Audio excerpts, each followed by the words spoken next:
الحمد للہ وسلام علی عبادہ الذین اصطفیٰ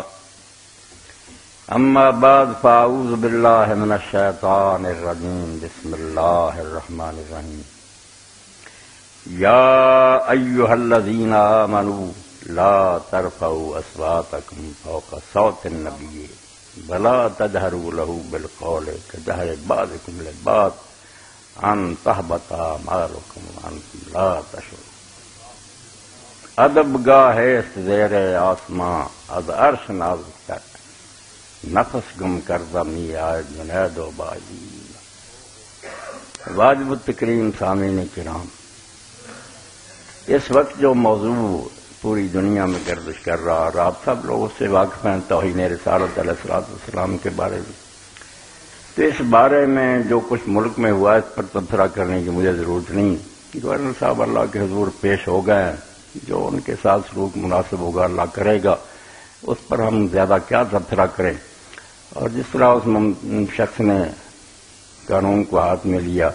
وہ بھی عام اگر چل پڑے کام تو یہ بھی خطرے کی بات ہے کہ جس کا جی چاہے کہہ دے توہین رسالت یہ مار دے، مگر بہرحال اس کی نیت یا جذبہ جو ہے وہ بھی قابل قدر ہے۔ قانون کا معاملہ اپنی جگہ، مگر جس شخص نے یہ سمجھا کہ یہ آدمی اللہ کے رسول کی بے گستاخی کر رہا اور کیا بھی بالکل غلط کام کہ ملک کا بھی قانون یہ شرعیت تو لگ تھی نا، پارلیمنٹ نے اس کو منظور کیا ہوا توہین رسالت کے قانون کو، شرعی عدالت میں مقدمے کے بعد فیصلہ ہوا، گورنر صاحب نے کوئی شرم اور حیا نہیں کیا کہ ملکی قانون کی بھی میں مخالفت کر رہا ہوں، نہیں دیدہ دلیری سے نہ یہ کالا قانون ہے فلاں، شرعیت کی بھی مخالفت اور ملکی قانون کی پارلیمنٹ کی بھی توہین کہ ساری پارلیمنٹ نے متفقہ پاس کیا تھا۔ اور پھر جو طریقہ ہے قانون کے مطابق کہ اگر کسی عدالت سے فیصلہ ہوا ہے خلاف کسی کے تو ہائی کورٹ میں اپیل کرے، وہاں سے پھر سپریم کورٹ میں جائے، آخر میں رحم کی اپیل ہے، مگر سب کچھ راؤنڈ کرنا پہلے جیل میں جا کر ایک غیر مسلمان عورت سے بیان لے کر بے گناہ ہے میں نے تحقیق کر لی، حالانکہ پولیس نے تحقیق کی، پہلے پوری تفتیش کی، پھر ضلع کے حاکم جس کو اختیار ہے قانون کے مطابق پرچہ کا صرف وہ درج کرا سکتا ہے، اس کے ہاں پیشی ہوئی، لوگ گئے محلے کے، پہلے سب کی باتیں سنی، پھر اس نے سب کو نکال دیا، پھر اس لڑکی کو بلایا اور بعد میں اس نے سب کو بلا کر آیا، دو یار واپس، کوئی تفتیش کی ضرورت نہیں، وہ اب بھی اعلانیہ کہہ رہی ہے کہ میں گستاخی کرتی ہوں اور کروں گی، پوری طرح چھان بین ہوئی۔ تو اگر کوئی خامی نظر آتی تو عدالت میں جاؤ، وہاں سے پھر رحم کی، سارا کچھ غلط، آئین کی خلاف ورزی، اس لیے اس کا نتیجہ تو وہ بھگتیں گے۔ اور جس شخص نے جس نیت سے یہ کام کیا، اگر اس کی نیت واقعی اللہ کے رسول کی توہین کے بارے میں غیرت کا مظاہرہ ہے تو اللہ اس کو اجر ہی دے گا۔ مگر میں اس بارے میں جو کچھ چیزیں لوگوں نے پھیلا دی ہیں ان دنوں، اور اچھے بڑے لوگ بھی غلط فہمی کا شکار ہو جاتے ہیں، ان میں سے ایک بات تو یہ ہے کہ آپ کا رحمت للعالمین ہونا اس کو اچھالا جا رہا۔ حضور رحمت للعالمین ہے، حضور نے اپنے پر جو عورت کوڑا پھینکتی تھی اس کی یاد کی، اس کو بخش دیا، قرآن نے یہ کیا اس کو بخش دیا۔ چاہتے یہ ہیں کہ ایسی باتوں سے نا راستہ کھول دیا جائے کہ رسول اللہ کی عزت پامال ہوتی رہے اور ہم بس نہ کوڑے والی عورت کی باتیں سناتے رہیں۔ تو اس بارے میں پہلے جو نقطہ آپ کے ذہن میں بیٹھنا چاہیے نا سارے دین کے لیے کہ رحمت کا یہ تصور بالکل غلط ہے کہ سزا نہ دی جائے، جو کہتے ہیں نا سزا نہ دی جائے یہ رحمت ہے، ظالم لوگ ہیں، نہ انہیں رحمت کا پتہ، نہ دین کی خبر ہے، نہ دنیا کے قوانین کی خبر ہے۔ اگر رحمت یہی ہے کہ دو لوگ ڈاکے ماریں، عزتیں لوٹیں، مال لے جائیں، کسی کو کچھ نہ کوئی یہ رحمت ہے تو پھر ظلم کس کو کہیں گے؟ یہ بالکل دین کے خلاف بات ہے کہ کسی کو سزا نہ دو یہ رحمت ہے، رحمت غلط۔ اور وہ عورت والا قصہ بالکل جھوٹا، کسی نے آج تک ڈھونڈ کر نہیں بتایا کہ کس کتاب میں ہے کہ آپ پورا پھینکنے والی کی خبر کو کہتے۔ یہ مولوی حضرات اگر اپنی محفل کی رونق بنانے کے لیے بیان کر دیتے ہیں تو کرتے رہیں، کوئی قصہ نہیں ہے، بالکل جھوٹی بات ہے کہ حضور پر پورا پھینک دیجیے آپ اس کی خبر کو کہہ۔ یہ کیسا میڈیا ہمارا جو ہے نا دین سے ہٹا ہوا کہ جعلی باتوں کے حوالے دے کر دین کو خراب کرنا چاہتا۔ حضور نے فلاں کو معاف کر دیا، فلاں کو معاف کرے، نہیں وہ بھی پڑھوں گا، مگر پہلے یہ بات سن لو کہ اللہ کے دین میں رحمت جو ہے نا وہ سزا دینے کو کہتے ہیں، چھوڑنے کو نہیں کہتے، سزا دینے کو کہتے ہیں کہ جو شخص سزا کے لائق ہے اس کی دھجیاں اڑا دو، اور جو معافی کے لائق ہے اس کو اس کے بارے میں ذہن صاف کریں، ورنہ اگر رحمتیں بن گئی نا کہ جو ہوتا رہا بس معاف کرتے جاؤ تو آپ یقین جانیں یہ دنیا اندھیر نگری ہو جائے گی، یہاں ظلم ہی ظلم ہوگا۔ نکوئی با بداں کردن چنان است کے بد کردن بدائے نیک مرد۔ سادی کہتے ہیں بروں کے ساتھ نیکی کرنا اتنا ہی گناہ ہے جتنا نیکوں کے ساتھ برائی کرنا۔ نیکوں کے ساتھ برائی گناہ ہے اور بدوں کے ساتھ نیکی گناہ ہے کہ تم معافی دیتے جاتے ہو، دلیر ہوتے جائیں، جس کی بیٹی کو چاہے اٹھا رہے ہیں، جس کا گھر بیوہ کا چاہے لوٹ، یہ رحم ہے۔ اللہ تعالیٰ نے اپنے رسول علیہ السلام کے ذریعہ یہ بات واضح کی۔ یہ سورہ آل نام میں سے میں پڑھ رہا ہوں اور سورہ فاتحہ کی طرف ہی توجہ دیں۔ یہ نا توہین رسالت کے علاوہ قرآن حدیث کے نقطے کہ ہم سورہ فاتحہ پڑھتے ہیں، اس میں پڑھتے ہیں الرحمن الرحیم، بعد میں کیا آتا مالک یوم الدین، پہلے حوالہ دیا جو سب سے بڑا ہے نا، نہ جس کی رحمت کی کوئی حد ہے اور ہمیشہ رحم کرتا، اللہ کے بارے میں سوچ بھی نہیں سکتے ظلم کرتا، مگر اس کا نتیجہ کیا نکلا کہ اس رحمت کا نتیجہ یہ ہے کہ بس ظلم کر کے لوگ مٹی میں مر جائیں، مظلوم چیختے چلاتے چلے جائیں، سب برابر ہو نہ، فرمایا اور رحمان اور رحیم ہے، اسی لیے تو اس نے قیامت کا دن رکھا کہ میں پورا انصاف کروں گا، جن کے ساتھ ظلم ہوا ان کی داد رسی ہوگی، جنہوں نے ظلم کیے ان کو پوری سزا ملے گی۔ یہ ساتھ ہی جوڑ دیا کہ رحمان اور رحیم ہی تو اللہ تعالیٰ کو کہتا ہے کہ بدلے کا دن لا۔ اور اس کے لیے آیت پڑھوں، یہ سورہ الانعام ہے اور 12ویں آیت، اللہ فرماتا ہے کتب علی نفسہ الرحمہ، اللہ نے اپنے آپ پر لکھ لیا، خود فرض کر لیا کہ میں رحمت کروں گا۔ تو اس کا نتیجہ کیا پھر؟ رحمت ہے کہ سارے مٹی میں مل جائیں، بس بدماش بھی آرام سے مٹی میں چلنا، لَيَجْمَعَنَّكُمْ إِلَىٰ يَوْمِ الْقِيَامَةِ لَا رَيْبَ فِيهِ، جس طرح وہاں الرحمن الرحیم تھا اور ساتھ مالک یوم الدین، یہاں بھی آیا کہ اس نے اپنے اوپر رحمت فرض کر لی ہے، اس لیے وہ لازماً تمہیں قیامت کے دن اکٹھا کرے گا جس کے آنے میں کوئی شک نہیں۔ تو قیامت کا ثبوت ہی یہی ہے کہ اللہ رحمان الرحیم ہے، اس لیے انصاف کرے گا تبھی سے رحمت ثابت ہوگی، ورنہ بروں کو اگر کھلی چھٹی مل جائے، یہ اللہ کے بندوں کوئی رحم نہیں، انتہا درجے کا ظلم ہے۔ جس کی بیٹی اٹھا کر لے گئے مجرموں کو عدالت نے چھوڑ دیا، یہ رحم کیا؟ کیا انصاف اس مظلوم کے ساتھ جس کی بیٹی کی توہین ہوئی؟ اس لیے رحم کا یہ باطل تصور کہ رسول اللہ کوڑے والی کے پاس جاتے تھے فلانے، بالکل غلط ہے، اور اللہ کے رسول علیہ السلام نے بددعائیں کی ہیں، لعنت کی ہے۔ صحیح بخاری حوالے کیا دوں، بات لمبی ہو جائے، ورنہ صحیح بخاری میں آپ پڑھیں جب آپ کے دان مبارک شہید ہوئے، سر زخمی ہوا، تو وہاں حضور نے فرمایا صحیح بخاری میں کہ اللہ کا اور اللہ کے رسول کا اشتد غضب اللہ اشتد غضب رسول، اللہ بھی سخت ناراض ہے، رحمت نہیں تو فرمایا غضب، ان ظالموں پر اللہ کا سخت غضب ہے جنہوں نے اللہ کے رسول کو زخمی کیا، اور اللہ کے رسول کا بھی انتہائی غضب ہے ان پر۔ اس لیے یہ بات ذہن میں بٹھاؤ کہ رحمت کا یہ بالکل غلط معنی لے رہے ہیں کہ کرتے رہو کسی کو کچھ نہ دو۔ ہاں ایک گنجائش ہے کہ آدمی کفر میں جو جی کیا کرتا رہے، حضور کے اسلام لے آئے، اسلام علیہ السلام یجب ما قبلہ، ابو سفیان نے گالیاں دی، کسی نے جو کچھ کیا، کلمہ پڑھ لیا، پہلے گناہ معاف ہے، یہ راستہ کھلا۔ یہ نہیں کہ کرتے رہو اور رسول آنکھیں میٹ کر بند کر کے دیکھتا رہا کہ بس میری بےزتی ہو رہی ہے۔ اللہ کے رسول کی عزت کا حال تو یہ جو آیت میں نے پڑھی سورہ حجرات کی کہ اے ایمان والو نبی کی آواز سے اونچی آواز نہ کرنا ورنہ تمہیں پتہ نہیں چلے گا اور تمہاری نیکیاں برباد ہو جائیں گی۔ صرف اتنا جرم، کوئی گالی نہیں دی، کوئی اور توہین نہیں کی، بات حضور کی آواز سے زیادہ بلند آواز سے کر دی۔ اور اسی وجہ سے رسول کریم علیہ السلام کے جو خطیب تھے کہ جب قبیلے آتے تھے وفد، وہ اپنے اپنے خطیب لاتے تھے، لیکچرار ہوتے تھے، اپنی باتیں سناتے تھے، تو مسلمانوں کی طرف سے حضرت ثابت بن قیس کھڑے ہوتے تھے، بڑے لیکچرار تھے، حضور کے خطیب تھے، آواز اونچی تھی، جب یہ آیت اتری تو حضرت ثابت مجلس میں آنے سے رک گئے، حضور کے پاس آنا چھوڑ دیا۔ تو نبی علیہ السلام نے ایک دن کہا کہ ثابت نہیں نظر آتا، تو اس کا جو پڑوسی تھے انہوں نے کہا کہ ہم پتہ کریں،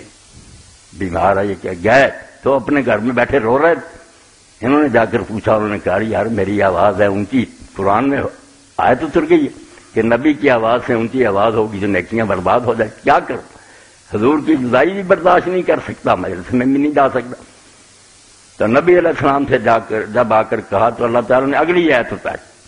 اور حضرت پاک نے فرمایا کہ ثابت ان لوگوں میں نہیں ہے جن کے عمل ضائع ہو جائیں گے، اگر کسی کو تم زندہ زمین پر چلتے پھرتے شہید دیکھنا چاہتے ہیں، جو چلتے پھرتے بھی شہید ہے اور مرے گا بھی شہید، جنگ یمامہ میں مسلمہ کے خلاف لڑتے ہوئے شہید ہوئے، تو قرآن پاک نے اس موقع پر کہا کہ ثابت جیسے لوگ جو یہ سن کر کہ حضور کی آواز سے اونچی آواز ہو گئی تو نیکیاں ضائع ہو جائیں گی، اس لیے وہ اب کوشش کر کے اپنی آواز نیچی کرنے کی فکر رکھتے ہیں کہ ہماری آواز اونچی نہ ہو۔ اگلی آیت پھر اس کے ساتھ کیسی شاباش ملی، ان الذین یغضون اصواتهم عند رسول اللہ، کہ جو لوگ رسول کے پاس آ کر اپنی آوازوں کو تکلف سے کوشش کر کے پست رکھنا کا چارہ کرتے ہیں، اولئک الذین امتحن اللہ قلوبهم، اللہ نے ان کے دلوں کا امتحان کر لیا ہے، للتقوی لہم مغفرۃ واجر عظیم، ان کے لیے اللہ تعالیٰ کی طرف سے بخشش کا اعلان ہے اور بہت بڑے انعام کا اعلان ہے۔ اللہ تعالیٰ نے کہا رسول کے سامنے جو آوازیں نیچی رکھتے ہیں ان کے لیے جنت ہے اور ان کے گناہ بخشے گئے۔ تو ایسی ذات پاک کے بارے میں لوگ گستاخیاں کرتے رہیں اور ہم خاموش رہیں، کوئی دین میں ایسی گستاخی کی کوئی اجازت نہیں۔ اسی لیے اللہ کے رسول علیہ السلام کے زمانہ میں نہیں، میں ایک فصل پڑھ دیتا ہوں، حوالے کیا میں مضمون ہیں لمبے، یہ امام دوسری کتاب آ گئی انا للہ، وہاں سے لاؤنا زاد المال۔ تو رسول کریم علیہ السلام کا زمانہ تھا، ایک نابینے صحابی تھے، ان کے گھر میں یہودیہ عورت تھی، اہل کتاب سے نکاح جائز، بڑی محبت تھی ان دونوں کی، اور اللہ تعالیٰ نے دو بیٹے بھی ان کو بڑے پیارے دیے ہوئے تھے۔ وَأَنْهُ أَنَّ كَانَتْ لَهُ مُبَرَّةً تَشْتِمُ النَّبِيَّ صلی اللہ علیہ وسلم، مگر وہ نامراد یہودی عورت حضور کو گالیاں دیتی رہتی، وَتَقَعُ فِيهِ، آپ کی گستاخی کرتی تھی، فَيَنْهَا، وہ روکتا رہتا تھا نابینا صاحب کہ یہ کام نہ کر، فَلَا تَنْتَهِ، بات نہیں آتی، فَلَمَّا كَانَ ذَاتَ لَيْلَةٍ، ایک دن پھر رات کو یہ ہوا، اخذ المیولا، اس نے ہتھیار لیا، فجعلہ فی بطنها، اس کے پیٹ میں اس کو گھسیڑا، واتکالا، اور اس پر بیٹھ گیا، خوب اچھی طرح دبا دیا، قتل کر دیا اس کو۔ فبلغ ذلک النبی صلی اللہ علیہ وسلم، تو رسول کریم علیہ الصلوۃ والسلام کو بھی صبح خبر ہوئی کہ وہ ایک عورت مدینہ میں قتل ہو گئی، تو آپ نے فرمایا کہ اس طرح قتل ہوا، بتاؤ اس کے بارے میں کسی کو پتا؟ تو وہ نابینا صحابی خامدی اٹھ کھڑا ہوا، اس نے کہا حضور میں نے خود قتل کیا، اللہ نے اس سے بیٹے بھی دیے تھے، محبت بھی تھی، یہ کام کرتی۔ تو آپ نے فرمایا رشہدو، گواہ ہو جاؤ، سن لو سب لوگ، فإن دم حدر، اس عورت کے خون کی کوئی قیمت نہیں، رائے گا اور ضائع گیا، یہ اسی لائق کی، رواہ ابو داؤد اور روایت اسکات۔ تو اس کے بارے میں فرمایا گیا کہ اگر کوئی مسلمان ایسا کرے تو مرتدی ہو جاتا، اس کو تو قتل کیا جائے گا بالکل حدن، معافی کوئی نہیں، غیر مسلم ہوگا اس کی بات پھر کریں گے۔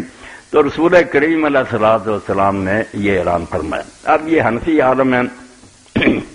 علامہ سندھی رحمۃ اللہ علیہ،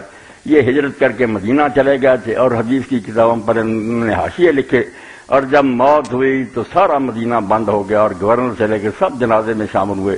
آج تک پورا عرب مانتا کہ علامہ سندھی نے جیسا دین سمجھایا نا کوئی نہیں سمجھا، بہت بڑے عالم، یہ نسائی کا حاشیہ۔ تو اس میں اسی حدیث پر لکھتے ہیں وفیہ دلیل علی ان الذمیہ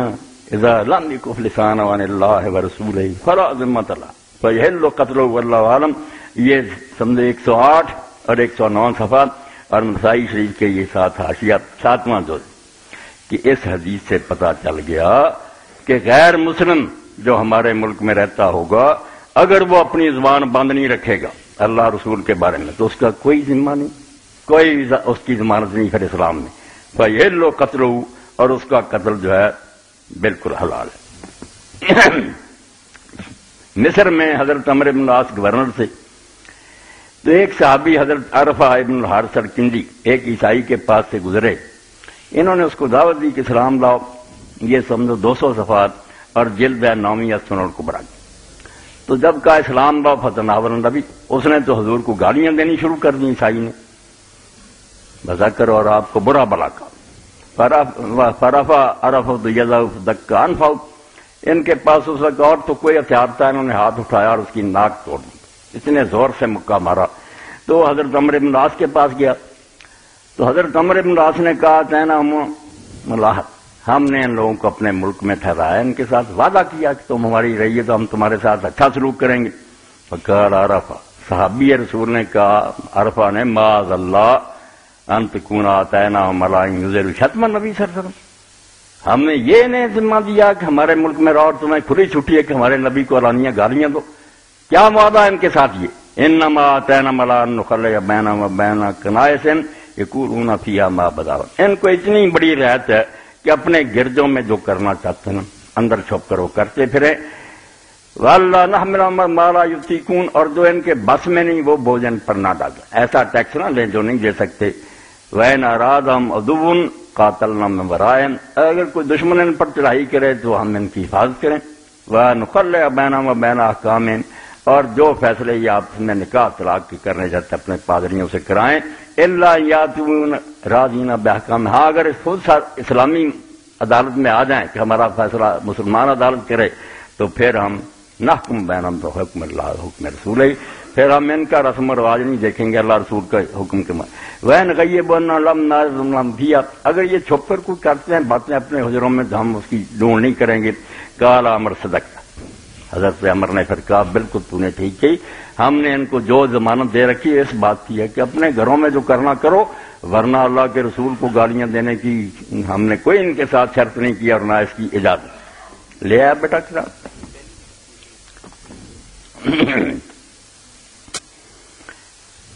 اللہ کڑی زاد المعاد، امام ابن قیم رحمۃ اللہ علیہ کی تیسری جلد، انہوں نے حضور کے سارے فیصلے جو ہے نا، نکاح، طلاق، نماز، روزہ، ایسی پیاری کتاب ہے یہ 4 جلدوں میں، اگر اردو ترجمے میں آپ کو مل جائیں تو حاصل کریں۔ نام ہی ایسا پیارا رکھا، زاد المعاد فی ہدی خیر العباد، کہ اگر تم آخرت کا کوئی سامان اکٹھا کرنا چاہتے ہو قیامت کے دن کام آئے، فی ہدی خیر العباد، اور اس کے لیے ساری مخلوق سے جو اعلیٰ ہے نا محمد رسول اللہ صلی اللہ علیہ وسلم، اس کا طریقہ ڈھونڈتے ہو تو یہ کتاب پڑھو۔ پوری کتاب میں جو ہے نا مسئلے صرف حضور کی سنت کے مطابق، تو یہ پھر لکھا انہوں نے، فصل فی قضاء صلی اللہ علیہ وسلم فی من سبہ من مسلم اور ذمی اور موحد، حضور کو کوئی گالی دے، مسلمان دے، یہ ہماری رہی ذمی دے، یا کوئی ایسا غیر مسلم جن سے ہمارا معاہدہ، بے شک انڈیا یا دوسرے ملکوں میں رہتا، ثابت عنہ صلی اللہ علیہ وسلم انہ قضاء بإحضار دم ام ولد العامہ، وہی حدیث جو میں نے سنائی کہ حضور علیہ الصلوۃ والسلام سے ثابت ہوا ہے کہ آپ نے نابین صحابی نے جب اپنے بچوں کی ماں کو قتل کیا، قتل مولا علیہ صاحب، اپنی لونڈی کو اس نے قتل کر دیا، تو رسول کریم علیہ السلام نے اعلان فرمایا کہ اس کے خون کی کوئی قیمت نہیں، کوئی اس کا معاوضہ نہیں، نہ اس کا کوئی نوٹس لیا جائے گا۔ وقتل جماعت من اليہود علی سبہ واذاہ، اور اسی طرح یہودیوں میں سے جو حضور کو گالیاں دیتے تھے اور دکھ دیتے تھے، آپ نے باقاعدہ دستے بھیج کر، صحیح بخاری میں قتل کعب بن اشرف پڑھنا، دستے بھیجے اور بقیع تک گئے رخصت کرنا، دعا کی کہ ان کی مدد کرنا، بڑے عجیب طریقوں سے رافع کو خیبر میں اور کعب بن اشرف مدینہ میں قتل کرا، اور آج تک یہ سارے چیختے ہیں کہ یار ایسا دھوکہ، حضور نے کہا اگر تمہیں غلط باتیں کرنا پڑے کر لینا، مگر ان کا خاتمہ کرو، یہ اللہ رسول کو دکھ دیتے ہیں۔ تو فرمایا یہودیوں کو بھی قتل کیا۔ وَأَمَّنَ النَّاسِ یوم الفتح، اور فتح مکہ جس دن ہوا، یہ رحمت اللہ العالمین کی سنا رہا ہوں، بکواس کرتے ہیں حضور کوڑا بردار، حضور نے تو سر اڑا دیا ان کے۔ مکہ جس دن فتح ہوا ساری دنیا کو چھٹی دے دی کہ معافی ہے، الا نفر ممن کان یؤذی یہجو، فرمایا 4 آدمی کعبے کے غلاف کے ساتھ بھی لٹکے ہوں گے نہ چھوڑنا، قتل کر دو، اللہ کے رسول کی توہین کرتے ہیں اور دکھ دیتے ہیں۔ وہ ہمارے بات رجال و امراتان، 2 عورتیں تھیں 4 مرد، اس لیے مکہ جہاں خون حرام ہے مگر آپ نے میرے لیے 1 گھنٹے کے لیے حلال کیا گیا، اڑا دو ان ظالموں کو، اور دین برباد نہ کرو، بے غیرت بنانا چاہتے ہیں کہ اللہ کو گالیاں اور رسول کو تو تم بس رحمت اللہ نے کوڑا سر پر، کہاں ہے کوڑے کی روایت؟ مولوی بھی توبہ کریں اور یہ بھی بات آ جائے، ورنہ دکھائیں کوئی کتاب دنیا کی جس میں یہ روایت ہے کہ بوڑھے جو آپ کے سر پر کوڑا ڈالے، جھوٹ بول دیں۔ رسول اللہ اس لیے آئے تھے کہ لوگ ان کے کوڑے ڈالتے رہے۔ وقال عمر کعب بن اشرف،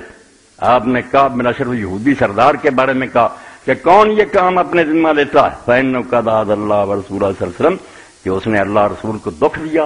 ہر وقت میرے خلاف شہروں میں بکواس کرتا، تو چلے گئے صحابی، گھس گئے اس طریقے سے اس کے مکان کے اندر، رات کو قتل کر دیا۔ واحدر دما و دما ابی رافع یہودی اور کعب کا خون آپ نے کہا کوئی اس کا نوٹس نہیں، ختم کرو۔ وقال ابو بکر نے صدیق رضی اللہ عنہ لابی برزۃ الاسلمی، بعد میں حضرت ابو بکر ان کے زمانے کا حوالہ دے رہے ہیں کہ ابو برزہ اسلمی رضی اللہ تعالیٰ بیٹھے تھے، حضرت ابو بکر اس وقت خلیفہ تھے، تو ایک شخص نے حضرت ابو بکر رضی اللہ تعالیٰ کو گالیاں دی۔ یہ صحابہ والے بھی سوچ رہے ہیں کہ رسول ہے، ابو بکر امت کے اتنے بڑے سردار ہیں، مگر ان کا وہ مقام نہیں ہے جو نبی علیہ السلام کا۔ تو ابو برزہ اسلمی ساتھ ہی تھے، تو ایک شخص نے آپ کو گالیاں دیں، تو ابو برزہ غصے میں آ گئے۔ انہوں نے کہا حضرت ابو بکر ان سے کہ آپ مجھے اجازت دیں کہ میں اس کو قتل کروں۔ تو غصہ پہلے حضرت ابو بکر ان کو بھی آیا تھا، گالیاں جو ان کو دے رہا تھا، مگر ان کے ایسا کہنے پر وہ غصہ پی گیا۔ بعد میں وہ شخص چلا گیا تو آپ نے پوچھا کہ تو مجھ سے پوچھ رہا تھا کہ آپ قتل کی اجازت دیں، اگر میں ہاں کہہ دیتا تو قتل کر دیتا؟ انہوں نے کہا ہاں یا حضرت میں نے چھوڑنا تھا، آپ نے فرمایا اسی لیے میں غصہ پی گیا تھا۔ وقاد ارادہ قتل من سبہ، جس نے حضرت ابو بکر کو گالیاں دی تھی یہ ابو برزہ اسلمی چاہتے تھے کہ اس کو قتل کریں، تو آپ نے فرمایا لیست هذه احد بعد رسول اللہ صلی اللہ علیہ وسلم، نبی علیہ السلام کے علاوہ کسی کا یہ مقام نہیں، کسی کو گالیاں دے ٹھیک ہے بےہودگی کر رہا مگر اس کو قتل کرنے کا حق نہیں، یہ مقام صرف محمد عربی صلی اللہ علیہ وسلم حضور کا مرتبہ کہ دو شخص یہ جرت کرے گا وہ نہیں زندہ رہے۔ فہذا قضاء صلی اللہ علیہ وسلم میں قضاء خلفاء من بعد رضی اللہ، یہ میں 213 214 سے پڑھ تیسری جلد، تو کہتے ہیں یہ دیکھ لو رسول اللہ کا فیصلہ، جو ایسے کرتے تھے 4 مرد عورتیں کعبے کے ساتھ لٹکے ہوئے، ختم کروا دی۔ رحمت اللہ عالمین جوتیاں کھاتے رہو، توبہ، یہ رحمت اللہ عالمین بتاتے ہو؟ اللہ کے رسول نے جو رحم کے قابل جو ان پر رحم بھی بڑا کیا، دن کو دیکھا ہم توبہ کر گئے، معافی مانگی، ٹھیک ہے درست ہوگا، جو بگڑے ہوئے نا خراب ان کے سر اڑائے، ذرا ترس نہیں کھایا۔ اور یہاں آپ لوگوں کی توجہ میں دلاؤں گا کہ قرآن پاک میں رحمت کا جو تصور ہے سورہ نور میں دیکھ لینا، اللہ کہتا زانی مرد اور زانی عورت کو 100 کوڑے مارو شادی شدہ اگر نہیں، اور وہاں ایک جماعت بھی موجود ہونی چاہیے۔ آگے کیا کہتا ولا تاخذ بہما رافۃ فی دین اللہ، اللہ کے دین کو نافذ کرتی یعنی سزا دیتے وقت تمہیں ذرا ترس نہیں آنا چاہیے۔ اللہ سے بڑا کوئی رحم الرحمین ہے؟ وہ کہتا نہیں ترس آ گیا دین تباہ ہو گیا، اور ترس وہاں کرو جہاں ترس کا کوئی فائدہ ہے۔ فمن عفا واصلح، یہ قرآن سے یاد رکھنا، محض معافی عفو بیجا سردی خون حیات، بے موقع معاف کرو گے، تمہاری بیٹی لے جا رہا کوئی بات نہیں لے جائے، گم مرنے کا مقام ہے۔ بے موقع معاف کرنے سے رگوں میں خون جو ہے جم جاتا ہے، بے غیرت ہو جاتا ہے۔ جو معاف کرنے سے ٹھیک ہو جائے کہ درست ہو جائے گا وہاں آ جائے، توقع ہے کہ یہ بعد آ جائے گا، توبہ کرتا ہے، ٹھیک ہے۔ تو کہتے ہیں یہ اللہ کے رسول کا فیصلہ اور آپ کے بعد آپ کے خلیفوں کا، وقضاء خلفاء من بعد رضی اللہ عنہ ولا مخالف لهم من الصحابہ، اور کہتے ہیں حضرت ابو بکر رضی اللہ عنہ کوئی مخالف دکھاؤ کہ کسی خلیفے نے کہا کہ نہیں قتل نہیں، جو انہوں نے کہا تھا کہ رسول اللہ کو جو گالی دے قتل ہوگا، وقد اعاذهم اللہ من مخالفت هذا الحکم، اور اللہ نے رسول اللہ کے خلیفوں کو بچا کر رکھا کہ انہوں نے حضور کے خلاف کوئی فیصلہ نہیں کیا۔ وقد روى ابو داود فی سنن عن علی رضی اللہ کرم اللہ وجہ ان یہودیۃ كانت تشتم النبی صلی اللہ علیہ وسلم تقع فیها فخنا رجل حتى ماتت فابتلى رسول اللہ صلی اللہ علیہ وسلم دما، وہی روایت نبینے والی کہتے ہیں ابو داؤد شریف میں حضرت علی رضی اللہ عنہ نے یہ قصہ سنایا کہ اس کا گلا دبا دیا اور اس کے پیٹ میں خنجر چبو دیا تو حضور نے اس کے خون کو ختم کر دیا۔ وذکر اصحاب السیر والمغازی عن ابن عباس رضی اللہ عنہ قال حجت امرات النبی صلی اللہ علیہ وسلم قال ملیہ، حضرت ابن عباس فرماتے ہیں کہ ایک عورت نے رسول اللہ کی گستاخی کی تو نبی علیہ السلام نے اعلان فرمایا کہ کون اس کو ختم کرتا اور میری عزت کی حفاظت کرتا، فقال رجل من قوم انا، اس کے اپنے خاندان کے لوگوں میں سے ایک نے کہا حضور میں یہ کام کرتا ہوں، فنہض فقتل، اٹھا اور جا کر اس کو قتل کر دیا۔ فاخبر النبی صلی اللہ علیہ وسلم، حضور کو آ کر بتایا، فقال لا تنتهوا فيها اذان، عربی محاورہ کے 2 بکریاں بھی اس میں ایک دوسرے کو سینگ نہیں ماریں، یعنی ذرا برابر اس کا کوئی ہنگامہ نہیں، کوئی نوٹس نہیں، بدکار تھی نعوذ باللہ، ختم ہوئی۔ وفی ذلک بضعۃ عشر حدیث ما بین صحاح و احسان و مشاہیر و اجماع الصحابہ، تو ابن قیم فرماتے ہیں اس مسئلے میں 10 سے زیادہ حدیثیں ہیں جو صحیح ہیں، حسن ہیں، مشہور ہیں، اور سارے صحابہ کرام کا اجماع ہے۔ وقت ذکر ہر بھی مسائل مجاہد کالا ہوتے عمر رضی اللہ عنہ سب نبی صلی اللہ علیہ وسلم قتل۔ یہ واقعہ لکھتے ہیں کہ اپنے مسائل میں حرب لکھتے ہیں کہ مجاہد رضی اللہ فرماتے ہیں حضرت عمر کے پاس ایک شخص لایا گیا جس نے حضور کو گالیاں دی، تو حضرت عمر رضی اللہ قتل کر دیا اس کو۔ ثم قال عمر رضی اللہ عنہ من سب اللہ ورسولہ وسب احد من الانبیاء فاقتلوہ۔ حضرت عمر رضی اللہ عنہ کیا جو اللہ کو گالی دے گا، جو رسول کو دے گا، یا نبیوں میں سے کسی کو دے، یہ ہم قانون میں مانتے ہیں کہ یہ ہماری خامی ہے۔ شرعی عدالت بھی کہہ چکی ہے نظریاتی کونسل کہ سارے نبیوں کا لکھو، کیونکہ یہ باقی بکتے رہے جو ہم آدم علیہ السلام سے لے کر رسول اللہ تک سارے نبیوں کی عزت کے محافظ ہیں، سب کو اپنا نبی مانتے ہیں، اس لیے کسی نبی کی بھی توہین کرے۔ یہ صرف جو لکھا نا موجودہ کہ نبی علیہ السلام نہیں، عام کرنا چاہیے کہ کسی نبی کو بھی گالی دے قتل۔ ثم قال مجاہد عن ابن عباس رضی اللہ عنہ، تو پھر حضرت ابن عباس رضی اللہ سے نقل کیا ہے مجاہد نے، ایما مسلم سب اللہ ورسولہ اور سب احد من الانبیاء فقد کذب برسول اللہ صلی اللہ علیہ وسلم،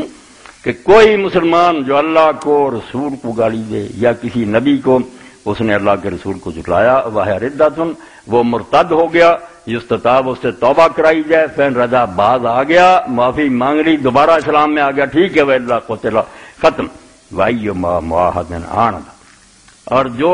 غیر مسلم ہے ہمارے ملک میں ہم نے اس کے ساتھ وعدہ کیا کرو ہم احساس کریں، عزت بڑی ہے ان کی، جتنی اللہ کے رسول نے ان کی عزت کی ہے کوئی نہیں کر سکتا۔ حدیث پاک میں فرمایا جس نے کسی کو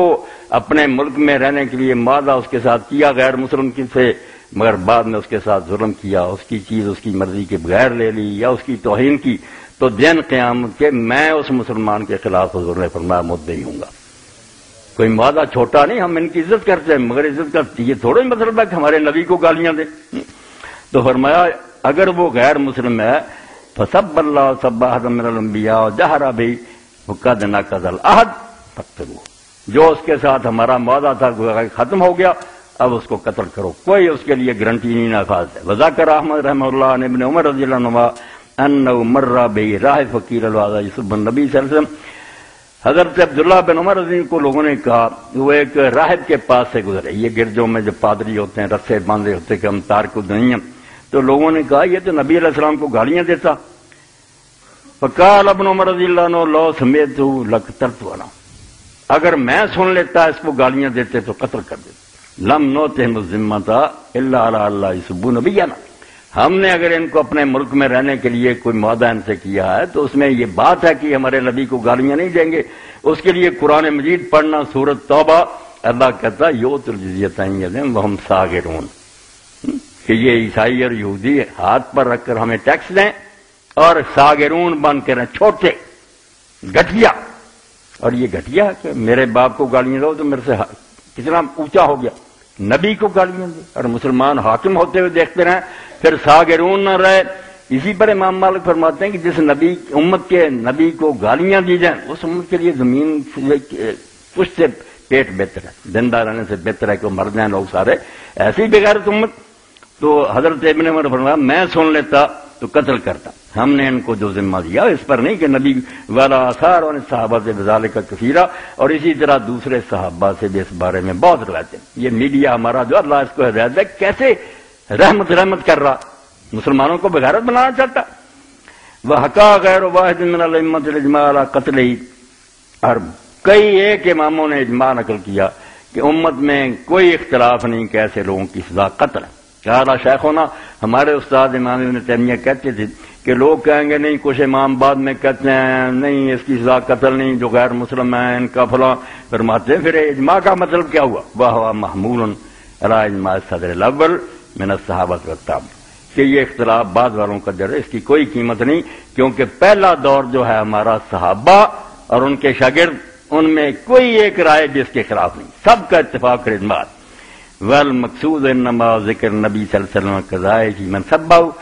تو کہتے ہیں ہم نے جو یہ باتیں لکھی ہیں اس سے لوگوں کو بتانا ہے کہ رسول اللہ نے کیا فیصلہ کیا ہے اور کیا حکم دیا ہے ان کے بارے میں جو آپ کو گالیاں دیں۔ اب ایک بات جو یہ کہتے ہیں لوگ فلاں آدمی نے آپ کو نے اس کو چھوڑ دیا، معافی دے دی، معافیاں بھی دی ہیں، آپ نے سن لیا نا کہ معافی دینے سے اگر کام چلتا ہے تو آپریشن تو ڈاکٹر اسی وقت کرتا نا جب مایوس ہو جائے، ورنہ پہلے یہ کہ اس کو بھائی پلسٹر لگایا جائے دوسرا، تو رسول اللہ چھوڑتے تھے کہ سزا بھی دیتے تھے۔ دونوں مثالیں ہیں، کعبہ سے لٹکے بھی قتل کروائے ہیں، ابو رافع اور کعب کو ان کے محلوں میں قتل کرایا، وہ تم چھپاتے ہو، اور معافی کے معاف کا لکھتے ہیں وَأَمَّا تَرْكُهُ صلی اللہ علیہ وسلم، بہت نقطے اچھے تھے، اسی لیے میں فصل پڑھ رہا ہوں، ہر بات کا جواب ان کا۔ وَأَمَّا تَرْكُهُ صلی اللہ علیہ وسلم قَتْلَ مَنْ قَضَىٰ فِي عَدْلِهِ بِقَوْلِ اعْدِلْ فَإِنَّكَ لَمْ تَعْدِلْ۔ تو ایک شخص نے جب آپ تقسیم کر رہے تھے مال غنیمت تو یہ کہا اللہ سے ڈر اور انصاف کر، تو انصاف نہیں کر رہا، تو آپ نے اس کو کچھ نہیں کہا۔ وفی حکم بقول ان کان ابن عمتک کا، اور اسی طرح ایک معاملے میں حضرت زبیر کے حق میں فیصلہ کر لیا، زمین کا کیس تھا، تو دوسرا حالانکہ وہ صحابی تھا، اس نے کہا تیری پھوپھی کا بیٹا جو ہوا، یہ بھی گستاخی تھی۔ مگر اس بات میں ایک بات اور میں کہہ دوں جو یہاں نہیں لکھی کہ ایک ہوتا قید میں، وہی ارادہ نہیں، نہ کوئی اسکیم ہے، بات ہوئی بس کسی سے غصے میں نکل گیا، وہاں عدالتوں کو بھی انداز سزائے موت نہیں دینی چاہیے، وہ مسلمان سے بھی ہو سکتا بات، اور یار کبھی بے احتیاطی ہو گئی، وہ غیظ و غضب کی بات اور ہے، جو سوچ سمجھ کر باقاعدہ کرے مسئلہ اس کو بھی ذہن میں رکھنا۔ فی قصد بقول ھذہ قسمہ ما ارید بوجہ اللہ، اور اسی طرح ایک شخص نے کہا کہ اللہ کے رسول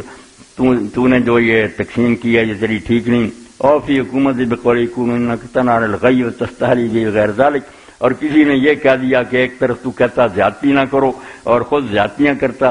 فذلک ان الحق لہ، کیسی نکتے کی بات ہے کہ یہ جو ہے نا حق ہے نبی علیہ السلام کا اپنا، آپ سے زیادتی کی نا اس نے،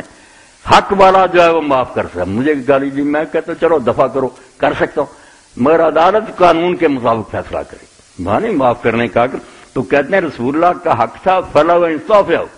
آپ بے شک وہ لے لیں ولا وہیں ترکو، جا اس کو چھوڑ دیں، وَلَيْسَ لِأُمَّتِهِ تَرْكُ اسْتِيفَاءِ حَقِّهِ صلی اللہ علیہ وسلم، اب بعد میں آنے والی امت اور قاضی ان کو حق نہیں رہا، حضور زندگی میں کسی کو چھوڑ دیتے اپنا حق نہ لیتے، ٹھیک ہے، اب جو کرے گا جو قانون مقرر ہو گیا کہ قتل ہے اس کی سزا وہی نافذ ہوگا۔ وَأَيْضًا فَإِنَّ هَذَا كَانَ فِي أَوَّلِ الْأَمْرِ، اور دوسری بات یہ ہے کہ بہت سی چیزیں پہلے تھیں جب سزائیں نہیں اتری تھیں، ہے سو کانا صلی اللہ علیہ وسلم مامورا بالعفو والصفح، اس کے لیے بھی قرآن سے پڑھوں کہ جب یہ حکم تھا کہ اپنے ہاتھ روک کے رکھو، مگر ساتھ ہی پھر جب آ گیا کہ اب ہاتھ روکنے کی ضرورت نہیں، اڑا دو، قرآن کی آیت پڑھوں وَأَيْضًا فَإِنَّهُ كَانَ يَعْفُو عَنْ حَقِّهِ لِمَسْأَلَةِ التَّعْرِيفِ وَجَمْعِ الْكَلِمَةِ،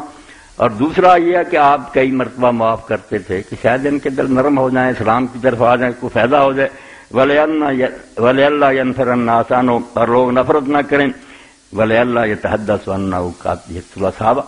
کئی مرتبہ لوگوں نے کہا کہ اللہ کے رسول اس کو قتل کرا دو، فرمایا یار میرے صاحب میں کہہ رہا تھا، اندر سے بے شک منافق لوگ صحابی کہتے ہیں، مروانا شروع کر دوں دعائی مت جائے گی کہ بیگانے تو گزارا یہ تو اپنے صاحب کو ہی قتل کرنے لگا، کئی مسئلے تھی، اور لکھتے ہیں کل ھذا یختص بحیات صلی اللہ علیہ وسلم، یہ ساری باتیں معاف کرنا، تعریف قلب کرنا، اپنا حق نہ لینا، یہ حضور کی زندگی تک تھی، اب نہیں امت کو حق کہ کسی کو معاف کر دے چھوڑ دے۔ یہ تیسری جلد میں سے میں نے یہ صفحے آپ کے سامنے پڑھ دی۔ اب ایک حوالہ عیسائیوں کا دینا ہے، اچھے عیسائی جو وہ ایسا نہیں کرتے، پڑھے لکھے عالم ہیں، کتابیں لکھتے ہیں، مگر وہ مانتے ہیں کہ سزا قتل ہی ہونی چاہیے۔ باقی احتیاط کریں، یہ رسالہ ترجمان قرآن میں بہت پہلے کی بات ہے، اس وقت ہے توہین رسالت کا مقدمہ، یہ ایک مضمون چھپا تھا اور اس میں یہ بات پھرنا آ گئی، مضمون لکھا تھا مولانا اپنے خرم مراد رحمۃ اللہ نے۔ تو پہلے تو یہ بات سنیں، ایمان تازہ کرنے والی، عیسائی میجر تھا، انگریزوں کا زمانہ تھا، اس کی بیوی بکواس کرنے سے باز نہیں آتی، جو ملازم تھا وہ مسلمان تھا، اس نے ایک دن اس کو ختم کر دی، میجر کی بیوی قتل کر دی۔ شان رسالت میں گستاخی کے جرم میں ایک خان سامہ نے ایک انگریز میجر کی بیوی کا کام تمام کر دیا، مقدمہ چل پڑا۔ سر میاں محمد شفیع متوفہ جنوری 1932، بہت بڑے آدمی تھے، علامہ اقبال کے پائے سے مل کر مسلمانوں کا سوچتے تھے، وہ وکیل تھے جو برطانیہ کے زیر تسلط ہندوستان میں واسرائے کی ایگزیکٹو کونسل کے رکن بھی تھے، اس کے مقدمے کی پیروی کی۔ دوران بحث ان کی آنکھوں سے آنسو جاری ہو گئے، جب یہ بیان دے رہے تھے نا عدالت میں، وکیل رو پڑا، ہائی کورٹ کے انگریز ججوں نے بڑی حیرت سے دیکھتے ہوئے پوچھا، سر شفیع کیا آپ جیسے ٹھنڈے دل و دماغ کا بلند پایا وکیل بھی اس طرح جذباتی ہو سکتا؟ اتنا اعلیٰ وکیل ہوتے پڑھا لکھا، تو نے رونا شروع کر دیا۔ سر میاں محمد شفیع نے رنج اور حسرت بھرے لہجے میں جواب دیا، جناب آپ کو نہیں معلوم ایک مسلمان کو اپنے پیغمبر کی ذات سے کتنی گہری عقیدت اور محبت ہوتی، کیا سمجھاؤں میں آپ کہ نبی کیا ہوتا ہے۔ سر شفیع بھی اگر اس وقت وہاں ہوتا تو وہ بھی یہی کر گزرتا جس ملزم نے کیا۔ آپ اس کو رو رہے ہیں، اگر میں اس موقع پر میں بھی یہی کرتا، اس میجر کی جی کو ختم کرتا۔ ہم نے حضور کا کلمہ پڑھا تو اس لیے کہ ہمارے سامنے حضور کو گالیاں ملتی رہیں۔ آگے پھر لکھتے ہیں خرم مراد رحمۃ اللہ علیہ، ہمیں خوشی ہے کہ ہمارے بعد مسیحی بھائیوں نے، ان مسلمانوں سے تو وہی اچھے میڈیا والوں سے، ہمارے بعد مسیحی بھائیوں نے اس قانون کے معاملے میں حق پسندانہ اور معتدل مسلک اختیار کیا۔ صوبہ بلوچستان اسمبلی کے ڈپٹی اسپیکر جہانی بشیر مسیح کے الفاظ ایسے ہی موقف کے آئینہ دار ہیں۔ انہوں نے کہا تھا ہم اس قانون کے خلاف نہیں، کوئی بھی سچا مسیحی توہین رسالت کا تصور نہیں کر سکتا، اور میں سمجھتا ہوں کہ اگر واقعی کوئی اس کبھی جرم کا مرتکب ہوتا ہے تو موت سے بھی زیادہ سخت سزا کا حقدار ہے، لیکن یہ نہیں ہونا چاہیے کہ کسی بے گناہ کو قانون کا نشانہ بنایا جائے۔ کتنی انصاف کی بات کہ چھان بین اچھی طرح کرو، باقی اس نے کہا سزا موت سے بڑھ کر ہونی چاہیے۔ وہ میں تورات سے پڑھوں گا، یہ بائبل میرے پاس ہے، کہ اس سے ہلکے جرموں پر ایک سٹوننگ، پتھروں سے اڑا دو اس کو، قتل بھی نہیں کہ تلوار سے ختم، سنسار کرو اس کو۔ پڑھوں گا کتنی سزائیں چھوٹے چھوٹے جرموں پر، تم اس کو رو رہے ہیں۔ اپنی کتاب ذرا دیکھو، مسلمان نہیں مسلمان تشدد پسند، اور یہ کبھی پڑھی ہے موسیٰ علیہ السلام کی کتاب؟ دوسرے اسی طرح ماں نامہ کلام حق میں پادری ڈاکٹر کے ایل ناصر کے بیٹے میجر ٹی ناصر کے الفاظ،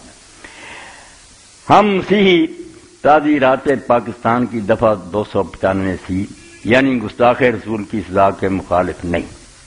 ہم صرف یہ درخواست کرتے ہیں کہ ایک خصوصی کمیشن بنایا جائے، غیر جانبدارانہ تحقیقات کریں، اور اگر ملزم واقعی مجرم ہو تو اس کو قانون کے مطابق سزا دی جائے، ورنہ بصورت دیگر رہا کر دیا جائے، مقدمہ بھی خصوصی عدالت میں چلایا جائے، اور ملزم کو تمام قانونی سہولتیں بہم پہنچائی جائیں تاکہ اقلیتوں خاص طور پر مسیحی اقلیت کو تحفظ انصاف کا احساس ہو، اور یہ مطالبات بجا ہے۔ بالکل ہم بھی اس کے ساتھ، یہ چھان بین ہونی چاہیے، یوں ہی نہیں بہانہ بنا لو لوگوں کو مارتے پھرو، مگر سزا ٹھیک کہ جو حرامی یہ کام کرتا ہے اسی لائق کہ اس کو ختم کر دیا۔ اب ذرا سنیں، باپ کو گالی دی،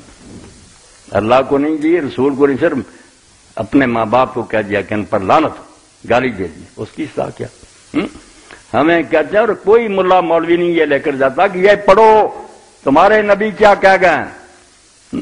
ہمیں کہتے ہیں جو اسلام چھوڑ دے مرتد، یار تم کیوں قتل کرتے اس کی رائے؟ یہاں کیا لکھا کہ دین کو چھوڑ کر بت پرستی اختیار کرے یا اور طرف جائے پتھروں سے اڑا دو، شہر کے باہر لے جاؤ، علماء بھی ہوں، سارا شہر ہو، پتھروں سے اس کو ختم کرو۔ ایک طرف تو آپ دیکھیں یہ خروج ہے، اور اس میں اور جو کوئی اپنے باپ یا اپنی ماں پر لعنت کرے وہ ضرور مارا جائے۔ ہاں 17ویں آیت، باب 21، جیسے رکوع ہوتے ہیں نا ان کے باب ہیں، اور اس کی آیت نمبر ہے 17 کہ ماں باپ کو گالی دے دی سزائے موت، اس کو ختم کرو۔ آگے پھر آیا کفر کی سزا، مسلمان ہوتے کافر ہو جائے، کافروں والے کام کرے، ہمارے اپنے رو رہے ہیں، نہیں مرتد کی سزا نہیں ہونی چاہیے، کھیل ہے اسلام، ادھر سے آؤ ادھر سے نکل جاؤ۔ اسلام کہتا بھائی آنا ہے تو سوچ سمجھ کر آؤ، نہیں اسلام پسند باہر رہو، کون زبردستی تمہیں مسلمان بناتا ہے؟ آنا ہے تو پھر یہ نہیں ہوگا کہ آئیں اور تفریح نکل جائیں دوسرے دروازے پہ، پھر جو نکلے گا ختم۔ اب اس کی سزا سننی، احبار، یہ بھی ایک موسیٰ علیہ السلام کی کتاب کا ہے، کفر کی سزا، اور اس کا باب ہے 24، 10 نمبر سے شروع ہوتا۔ اور ایک اسرائیلی عورت کا بیٹا جس کا باپ مصری آدمی تھا، مصر میں پہلے رہتے تھے نا، تو مصری آدمی نے نکاح کیا تھا اسرائیلی عورت سے، اس سے ہوا تھا، نکل کر بنی اسرائیل کے درمیان گیا، اور اس اسرائیلی عورت کے بیٹے نے خیمہ گاہ میں، جہاں جنگل میں خیمے لگے ہوئے تھے، 40 سال رہا نا موسیٰ علیہ السلام کے ساتھ، ایک اسرائیلی مرد سے جھگڑا کیا، وہ کسی دوسرے اسرائیلی مرد سے جھگڑ پڑا، تو اسرائیلی عورت کے بیٹے نے پاک نام پر کفر بکا اور لعنت، اللہ تعالیٰ کو گالی دی اور لعنت کی، اور وہ اس کو موسیٰ کے پاس لائے، اور اس کی ماں کا نام شرومید تھا جو دان کے قبیلہ میں سے دربڑی کی بیٹی تھی۔ تب انہوں نے اس کو قید میں ڈالا جب تک کہ موسیٰ خدا ان کی بات کے مطابق فیصلہ نہ، جیل میں ڈال دیا کہ حضرت موسیٰ خدا سے پتہ کر کے شریعت کے مطابق فیصلہ کریں۔ اور خداوند نے موسیٰ سے کلام کر کے فرمایا کہ کافر کو خیمہ گاہ سے باہر لے جاؤ، کیمپوں سے باہر، اور سب جنہوں نے اسے لعنت کرتے سنا اس کے سر پر ہاتھ رکھیں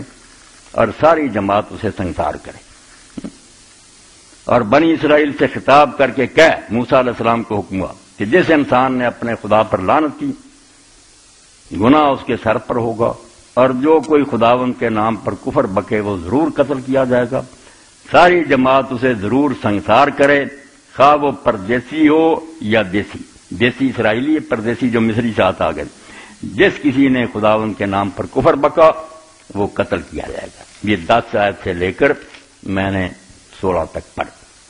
اب دیکھیں کہ کوئی اتنا بڑا قصور نہیں تھا کہ ہفتے کے دن دنیا کے کام کرنے بند تھے۔ یہ شکر کریں کہ ہمیں جو سورہ جمعہ ملی اس میں صرف یہ کہ اذان ہو تو کام چھوڑ دو،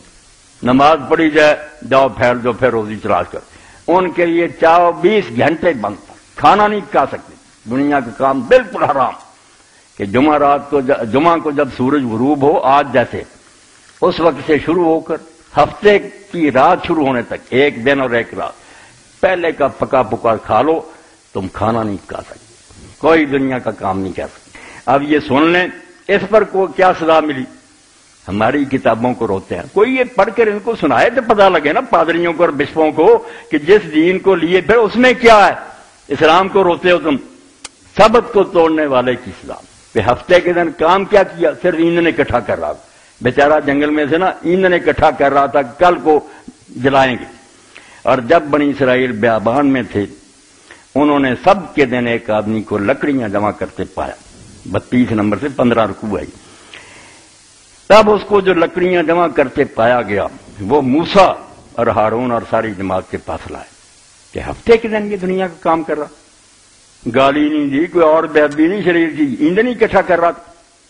تو انہوں نے اس کو حراست میں رکھا، قید کر لی، کیونکہ وہ نہیں جانتے تھے کہ اس کے ساتھ کیا کیا جائے۔ تب خداوند نے موسیٰ کو فرمایا کہ وہ آدمی قتل کیا جائے، ساری جماعت خیمہ گاہ سے باہر اسے سنسار کرے۔ تب ساری جماعت اس کو خیمہ گاہ سے باہر نکال لے گئی، اور جیسا خداوند نے موسیٰ کو فرمایا تھا اس آدمی کو سنسار کیا تو مر گیا۔ اسلام کی سزائیں جو ہیں ان کو رو رہے ہو، یہ ہفتے کے دن صرف ایندھن اکٹھا کر رہا تھا تو اللہ نے حکم دیا اڑا دو اس کو، شریعت کی توہین کر رہا۔ یہ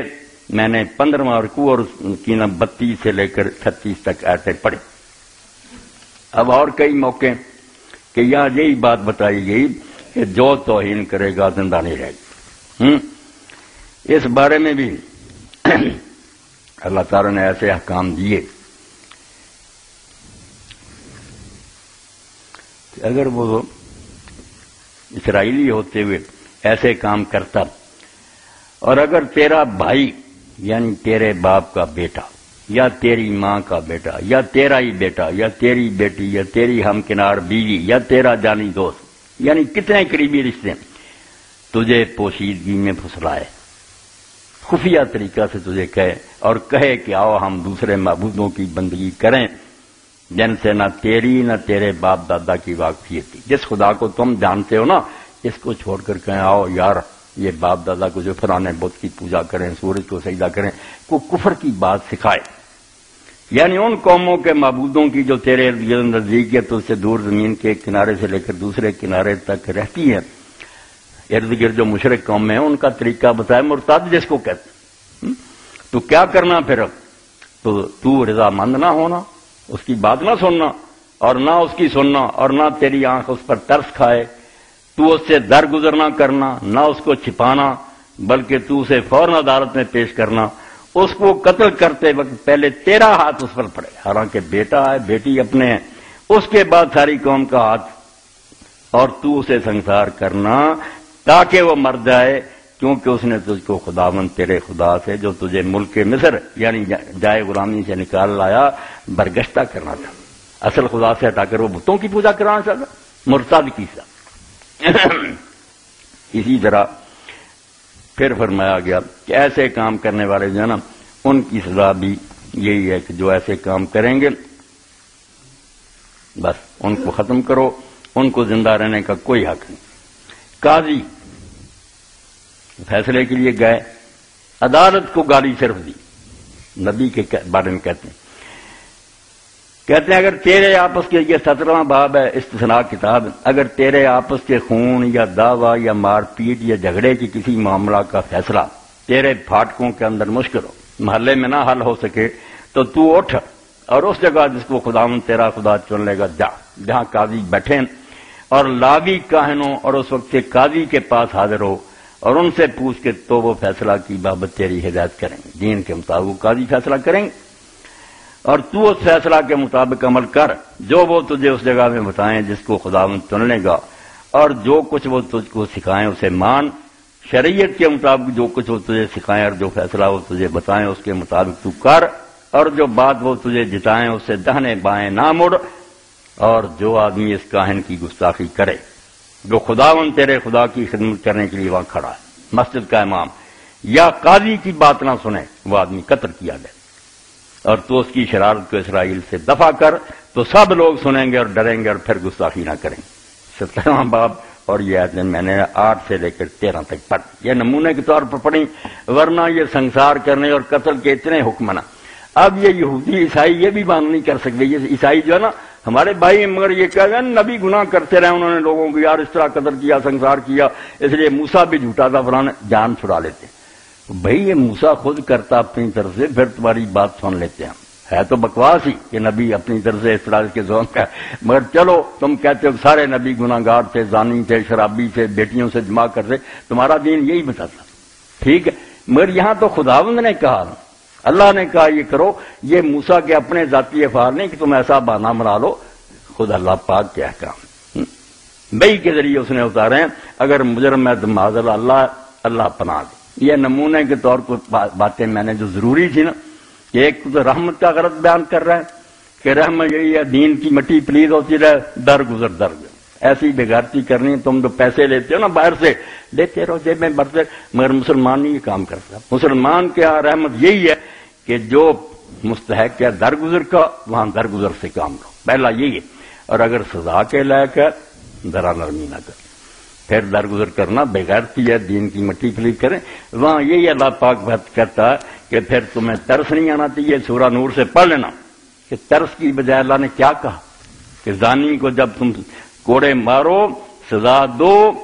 وہاں اللہ پاک فرماتا ولا تاخذکم بہما رأفۃ فی دین اللہ، یہ دوسری آیت ہے سورہ نور کی کہ تمہیں ان دونوں کے ساتھ ذرا ترسنا ہے، یہ نہیں کہنا کہ انسان مر رہے ہیں، نہیں، ایسوں کا مر جانا ہی بہتر ہے، برائی ختم ہو آگے لوگ رک جائیں، ورنہ اگر اس طرح معافیاں ملتی رہیں نا کام خراب۔ تو رحمت کا غلط تصور اس کے بارے میں کچھ عرض کر دیا، حضور کے اور خلفاء کے فیصلے سنا دی کہ قرآن میں جو آیا کہ رہنا چاہتے ہیں ہم ساغرون، چھوٹے بن کر رہیں، ہم اتنی عزت نہیں ان کو دے سکتے کہ ہمارے نبی کی بھی بےزتی کرنی شروع کر دیں۔ اور بعد میں آپ نے یہ بھی دیکھ لیا، میں نے ان کی کتابوں سے حوالے دیے کہ جو اللہ کو گالی دے، جو قاضی کو گالی دے، جو امام مسجد کو گالی دے، سب کی سزا قتل۔ اس لیے نبی بہت بلند مقام ہے۔ اور جو شعر میں نے پڑھا تھا شاید بعض لوگوں کو ترجمہ نہ آتا ہو، اس میں یہی کہا گیا ادب گاہ ہے زیر آسماں عرش نازک تر، عرش سے بھی زیادہ جو عزت کے قابل مقام ہے وہ مدینہ میں ہے۔ عرش کی توہین ہو جائے گی نا رب کی، اس کا کچھ نہیں بگڑتا، وہ غنی، دنیا بکتی رہے، اللہ تعالیٰ پر کوئی دھبا لگ سکتا، مگر نبی انسانوں میں سے ہیں، ان کی توہین کرو گے تو ان کی عزت میں کمی آئے گی۔ اس لیے فرمایا ادب گاہ ہے زیر آسماں از عرش نازک تر، آسمان کے نیچے عرش سے بھی زیادہ احترام کے قابل ہے۔ اور یہاں حال کیا ہے؟ نفس گم کردہ میاں جنید و باجی، جنید جیسے ولی اور باجی جیسے اولیاء جب یہاں آتے ہیں مدینہ حضور کی بارگاہ میں حاضر ہوتے ہیں تو ان کا سانس رک جاتا، وہ نہیں اونچی سانس نہیں لیتے کہ یہاں ذرا بے ادبی ہو گئی سب کچھ تباہ ہو گئی۔ اس لیے اس ذات پاک کے بارے میں جو گستاخیاں نے ان کو برداشت کرنے کا جو مشورہ دیتا ہے، یہ مشورہ اس کو مبارک ہو۔ امت مسلمان جو اس بارے میں وہ کوئی ذرا تصاور اور نرمی نہیں کر سکتی۔ در دل مسلم مقام مصطفیٰ آبروئے ماذ نام مصطفیٰ، ہمارے دلوں میں ہے حضور کا ڈیرا، کتابوں میں نہیں ہے نہ زبانوں پر، اندر ہے، در دل مسلم مقام مصطفیٰ آبروئے ماذ نام مصطفیٰ۔ میرے اور آپ کے پلے کیا ہے؟ ہماری ساری آبرو عزت صرف آپ کے نام سے ہے۔ یہ نام ہم سے چھوٹ جائے تو اللہ کے ہماری کیا قدر ہے؟ ہم سے بہتر انسان زمین میں موجود، اللہ کیا کرے گا ہم کو؟ صرف اس لیے مانتا۔ اور جو ابلیس نے اپنے سیاسی فرزندوں کو پیغام دیا، یہ نظم علامہ اقبال کی کتنی مدت پہلے کہ یہ نامرادوں نے جو پلان بنائے ہیں اس میں یہ بات بھی کہی، یہ فاقہ کش جو موت سے ڈرتا نہیں ذرا۔ مسلمانوں کے بارے میں کٹے ہوئے نا کہ یہ یار بھوکے ننگے بھی ہیں، حکومتیں بھی ان کی ہم نے چھین لی ہیں، یہ فاقہ کش کے موت سے ڈرتا نہیں، مرنے کے لیے بھی ہر وقت تیار رہتے، روح محمد اس کے بدن سے نکال دو۔ یہ اسکیم بنائی نا کہ ایسے طریقے کرو، کارٹون بناؤ، گالیاں دو کہ یہ عادی ہو جائیں کہ نبی کوئی شے نہیں، اللہ اس وقت سے پہلے ہمیں موت دے دے۔ بالکل امام مالک کی بات ٹھیک ہے کہ جس امت کے نبی کو گالیاں دی جائیں اس کا زندہ رہنا جو ہے اس کی بجائے اس کا مر جانا بہتر ہے۔ اللہ کروڑوں درود و سلام بھیجے اپنے نبی پر، اور ہمیں آپ کی محبت کا کوئی ذرہ نصیب کرے۔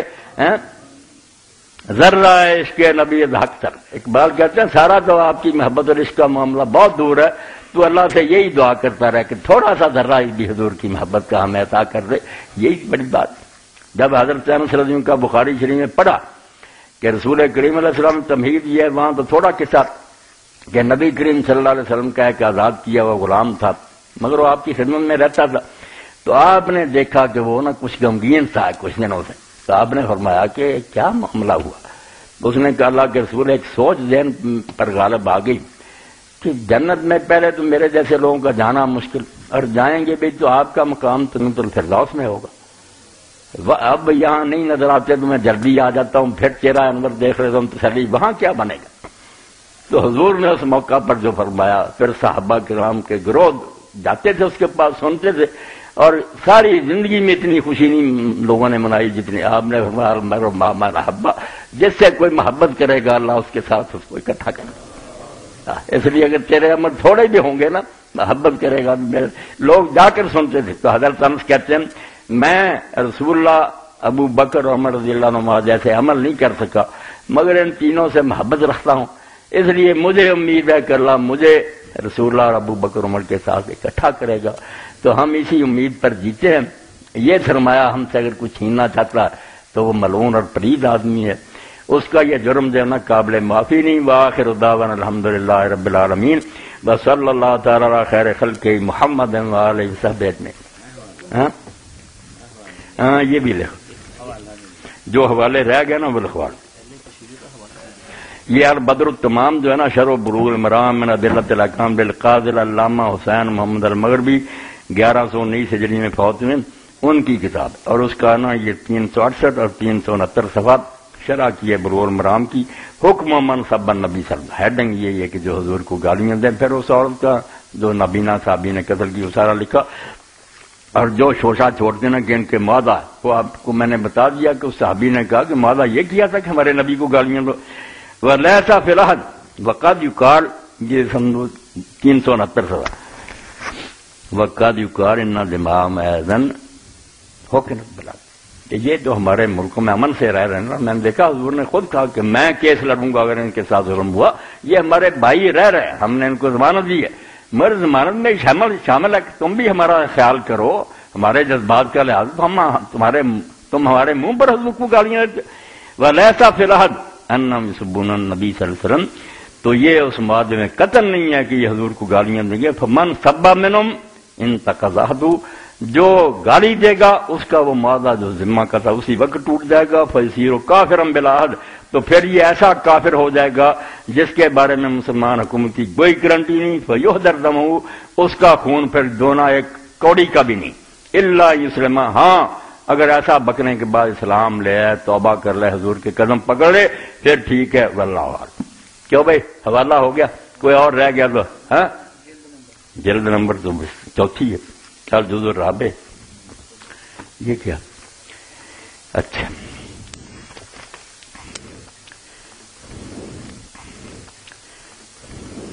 الحمدللہ رب العالمین والصلاة والسلام علی رسولہ الکریم سیدنا ونبینا ومولانا محمد وعلی آلہ وصحبہ۔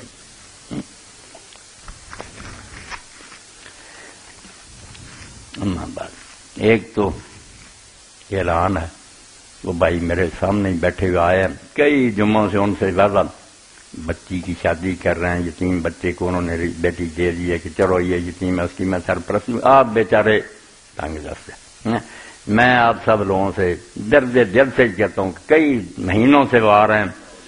اللہ اجر دے آپ کو، اس وقت بھی جس کے پاس ہے دے، اور علاوہ بھی مدد کرے، ان کی توقع اور امید پوری ہو جائے، بچی کو عزت آبرو سے اپنے گھر بھیجیں۔ بچیوں کو گھروں سے رخصت کرنا اس وقت بہت انتہائی مشکل ہو چکا، اس میں ہم سب لوگوں کو چاہیے کہ تعاون کریں، انشاءاللہ اللہ اجر دے گا، اس یتیم بچے کی سرپرستی بھی ہو جائے گی، ان بھائی کی بھی مدد ہو جائے گی، اللہ توفیق دے، کوتاہی نہ کیا کرے، جب ایسا مرحلہ ہے کھلے دل سے دیں، یہ بالکل اللہ تعالیٰ کی طرف سے نا موقع ہوتا ہے، یہ مس ہو جائے کام تو ہو ہی جائے گا مگر ہم محروم رہ گئے۔ میں اس وقت آپ کے سامنے سیدنا حضرت عثمان رضی کا بیان کروں، یہ جو لوگ کہتے ہیں بھوکے مر رہے ہیں لوگ، روزگار نہیں ملتا، آپ سب مجھ سے زیادہ جانتے کہ دولت اتنی ہے لوگوں کے پاس کہ اگر وہ دے دیں نا ان غریبوں کو تو سارے کوٹھیوں میں رہ سکتے ہیں، اس کو سنبھالے بیٹھے ہیں، سام بنے بیٹھے ہیں، پتہ ہی نہیں ہماری دولت دینا نہیں چاہتے، مگر اس دولت کا دیکھیں کہ حضرت عثمان رضی اللہ تعالیٰ عنہ،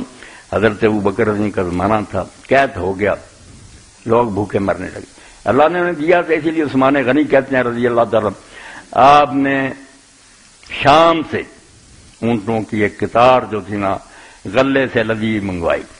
جب وہ مدینہ کے پاس پہنچی قطار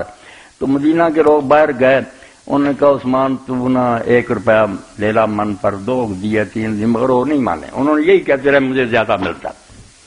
اب لوگوں نے کہا کہ مدینے کے سارے بیپاری تو یہاں ہیں، وہ سارے کہہ چکے اور کون ہے جو زیادہ دیتا، انہوں نے کہا صبح دیکھ لینا۔ صبح پھر منادی نے مدینہ کی گلی میں آواز دی کہ سارے غریب اپنی اپنی ضرورت کے مطابق عثمان کے دروازے سے مفت لے جائیں، مفت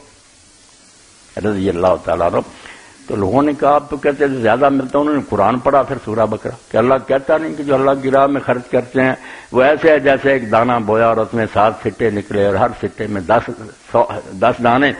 100 دانے اور 700 گنا، اور اللہ نے یہ بھی کہہ دیا کہ جس کے لیے چاہوں گا میں اس سے بھی زیادہ دوں گا، اس لیے میں یہ کہتا تھا کہ تم کیا یار نفع مجھے دے رہے ہو، اللہ کے نفع کی بات تھی۔ تو ایسے سرمایہ دار ہمارے بند ہیں تو کسی سے قرضے لینے کی ضرورت نہیں، نہ ہمارے غریب دھکے کھائیں، مگر مصیبت ہے کہ ہم جہنم میں وہ منظر دیکھیں گے جو قرآن سورہ توبہ میں کہتا کہ ہم اس کو آگ میں تپائیں گے، تمہاری پیشانیاں اور پیٹھیں اور پہلو جو ہیں اس کو داغیں گے اور کہیں گے چکھو مزہ اس دولت کا جو تم اکٹھا کے پھر اچھے رہو گے، اور دے دو اللہ کے بینک میں جمع ہو جائے اور تمہارے لیے بڑھتا رہے، واللہ یضاعف لمن یشاء۔ تو اللہ توفیق دے، ایسی جب اپیل ہو نا تو کھلے دل سے خوش ہو کر حصہ لیا کریں، اللہ راضی ہو۔ یہ مسجد کے متولی تھے میاں عبدالواحد رحمۃ اللہ علیہ، ہمارے بھائی تھے، ان کے بچے عبدالسلام اور ان کی اہلیہ وہ بیمار ہیں، آپریشن بھی ہوا مگر بیماریاں ان کی خطرناک ہیں، انہوں نے یہ کہا کہ ہمارے لیے دعا کریں، ان کے لیے اور باقی مریضوں کے لیے بھی انشاءاللہ کریں گے، خصوصی سے ان کے لیے تو کرنی۔ اور مولوی فقیر اللہ صاحب انہوں نے یہ کہا کہ کتابیں پڑھی ہیں میرے پاس، علی حسین، امام زین العابدین، زید بن علی بن حسین،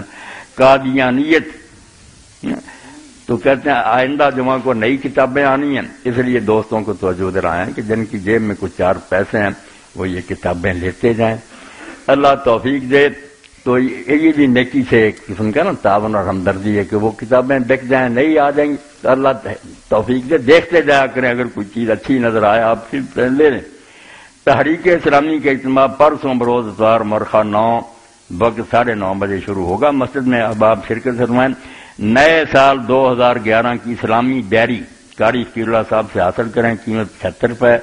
جو حضرات 5 یا اس سے زائد ڈائریاں خریدیں ان سے فی ڈائری قیمت 70 روپے وصول کی جائے گی۔ تو ڈائری بھی ہر آدمی کی ضرورت کی چیز ہے، اسلامی ڈائری، احادیث لکھی ہوئی ہیں، آیتیں لکھی ہوئی ہیں ہر صفحے پر، تو یہ بھی ساتھ برکت بھی ہوگی، اللہ توفیق دے تو یہ چیزیں بھی خرید لیا گی۔ اللہم صلی علی سیدنا مولانا محمد النبی الامی وازواج امہات المومنین وذریتہ واہل بیتہ کما صلیت علی آل ابراہیم فی العالمین انک حمید مجید۔ اللهم انصر الاسلام والمسلمین واخذل الكفرة والمشرکین